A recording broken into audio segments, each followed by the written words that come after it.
ताजरान, अवामी action committee, transport union, civil society, political parties के लोग और इन सब की कार पे यहाँ जमा हुए और अपने हुकूक के लिए आज जब यहाँ एक यूम यकजहती के तौर पे एक यूम फराड मनाया जा रहा था तो आपने अवामी हुकूक का दिन बनाया।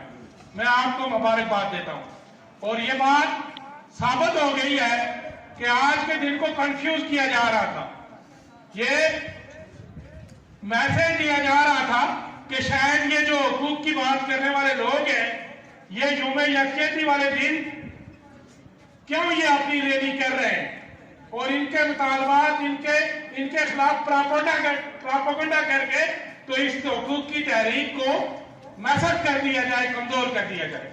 लेकिन मैं मुबारक देता हूं कि पूरे आजाद कश्मीर से जो रिपोर्टें आ रही हैं, सब जगहों पे पहिया जाम हड़ताल हुई है, सब जगहों पे लोगों ने शटर डाउन किए हैं, सब जगहों पे लोगों ने यूम हुकूक का दिन बनाया है और ये हमारी कामयाबी है। हम लोग जो गुज़िश्ता 12 माह तकरीबन होने वाले हैं, 11 महीने हो गए हैं, आजाद कश्मीर के लोग अपने हुकूक के लिए निकले हुए हैं। और हम वो लोग जो खुद मुख्तार कश्मीर का नारा लगाते थे तो लोग हमसे भाग जाते थे कि ये पता नहीं मुल्क दुश्मन है या ये मुल्क की आजादी की बात करते हैं तो हमें इनके साथ। लेकिन हमें बात समझ आ गई है, अब हमें समझ आ गई कि हमें अपने मसाइल अपने कंट्रोल का नारा लगाना पड़ेगा। और वो नारा हम पहले भी आपके हुकूक की बात करते थे। खुद मुख्तार कश्मीर का मतलब हरगिज़ ये नहीं था कि हम किसी मुल्क दूसरे के दुश्मन थे। हम ये बात करते थे कि हमारे अपने हुकूक जो है जब तक नहीं मिलेंगे, जब तक हम अपनी रियासत अपनी धरती के ऊपर अपने कंट्रोल की बात नहीं करेंगे। इससे शर्मनाक बात क्या हो सकती है कि आजाद कश्मीर जो है, ये जो नाम आजाद कश्मीर है, इसकी 40 लाख टोटल आबादी है और 40 लाख आबादी का मतलब यह है कि पाकिस्तान का कोई एक बड़ा शहर जिसकी इतनी आबादी है। आप कराची का अंदाजा लगाएं, कराची की 2 करोड़ आबादी है और अरबों खरबों रुपए का वहां का बजट है। इसी तरह आप जो हैदराबाद है, हैदराबाद सिटी की जो है वो आबादी मेरा ख्याल है 25 से 30 लाख 40 लाख ये आबादी है या इससे भी ज्यादा है।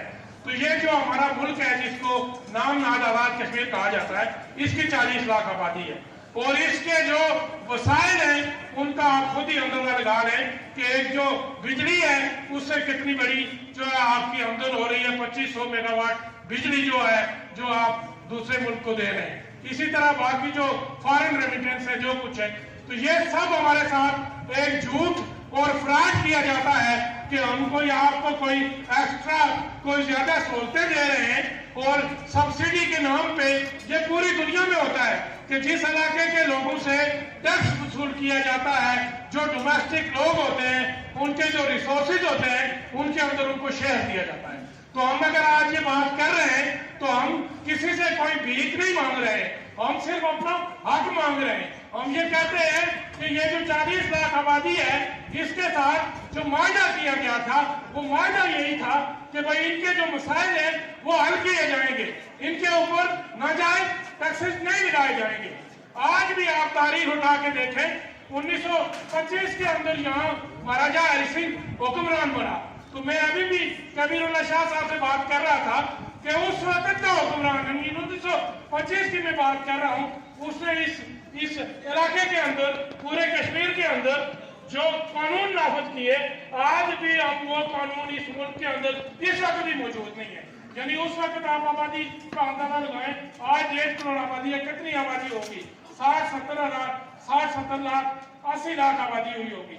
लेकिन इतनी आबादी के बावजूद उसने जो प्राइमरी स्कूल का सिस्टम है, तकरीबन 25,000 स्कूल, यानी 1925 में उसने प्राइमरी स्कूल